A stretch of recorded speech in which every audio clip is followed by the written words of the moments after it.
খেয়াল করে শুনেন, বিশ্বনবী সাইয়েদনা ওমরে ফারুককে জড়িয়ে ধরলেন। ওমরে ফারুক এবার বিশ্বনবীরে বললেন, নবী আমরা কি সত্যের উপরে নাই?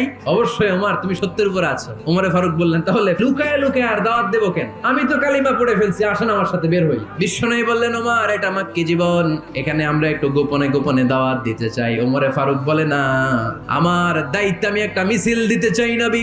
আল্লাহর নামের তাকবীর দিতে দিতে দারুল আরকাম থেকে শুরু করে মসজিদুল হারাম পর্যন্ত একটা মিছিল দিয়ে আমি মক্কা কাঁপাইয়া দেব। অনুমতি দেন। বিশ্বনবী দিতে চায় না।